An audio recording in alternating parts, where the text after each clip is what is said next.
There was a lot of power equipment in the foundries because they were using 2- and 3-ton hammers to build anvils and to also smelt metal. And that's called wrought iron.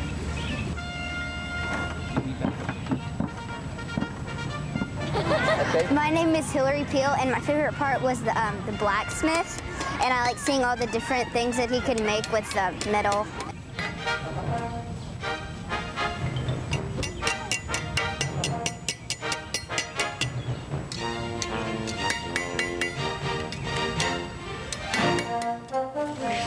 You know this very pot is named Granny White Pot after me.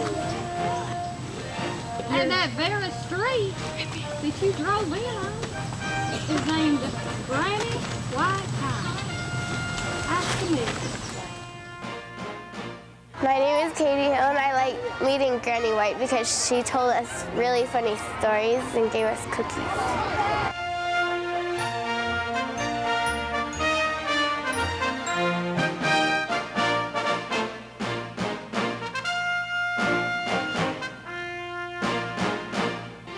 Most sheep farmers had the mentality that you know, their wool would probably pay for what it cost them to run the sheep, and then the lambs would kind of profit.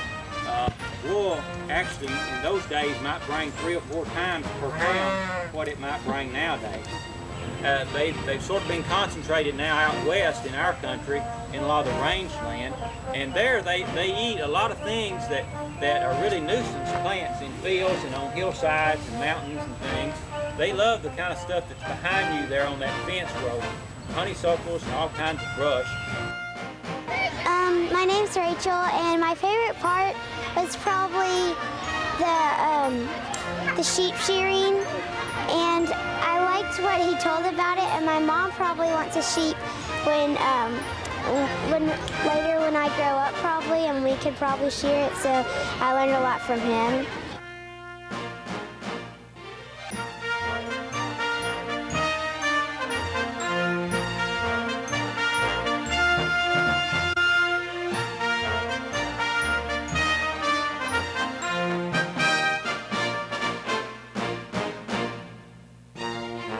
Look at the size of the head on this snake. Not very big, is it?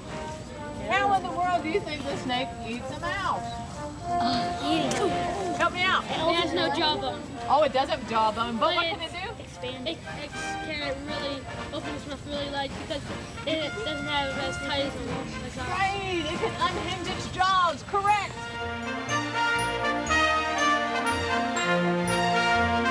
My name is Brad, and I like the animal show. They had 2 snakes and an owl. It was a screech owl, and it lost its wing because it got hit by a car.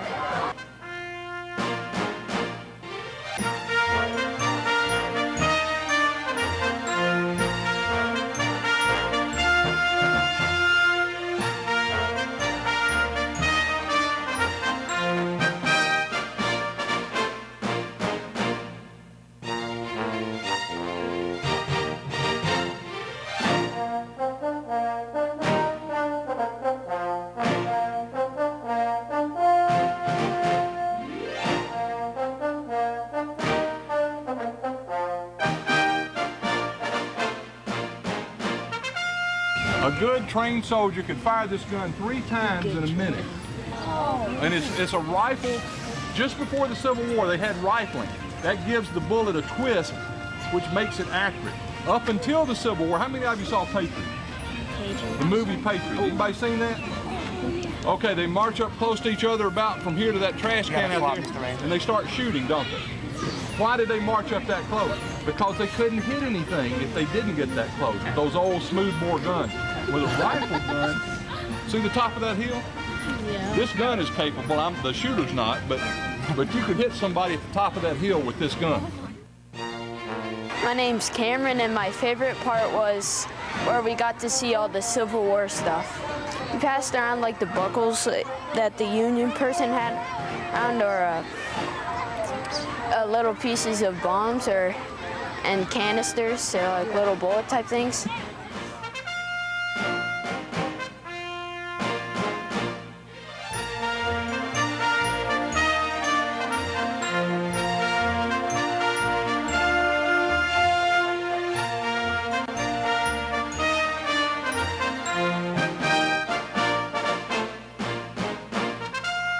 They had everyday tools that they used. They had bowls and spoons and knives and things that they used. And since they became farmers, they also had to make containers to keep their corn and beans in that they grew, and they had to make things out of pottery. I want to show you a couple of drills that they used for drilling holes through wood for making tools or for building shelter. My name's Heather, and my favorite part was learning about the Indian artifacts. She had a bow and arrow, which they found out that it's better to use than spears.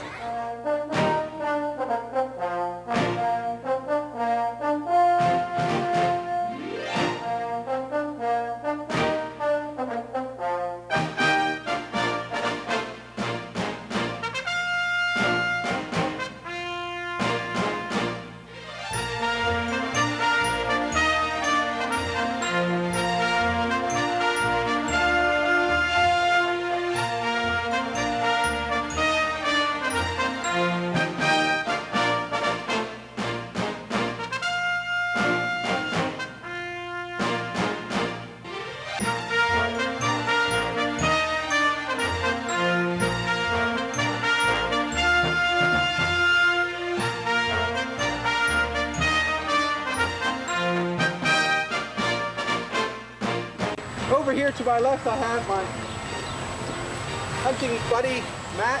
He's all set with his musket. The musket being the primary weapon, although rifles, of course, were used by the professional hunter, but the musket is much more versatile. What we're going to do is fire it for you here today. He's measured out a goodly amount of gunpowder, primed it with a little bit of gunpowder, and hopefully we're going to hear a nice little report. Ready, aim, fire!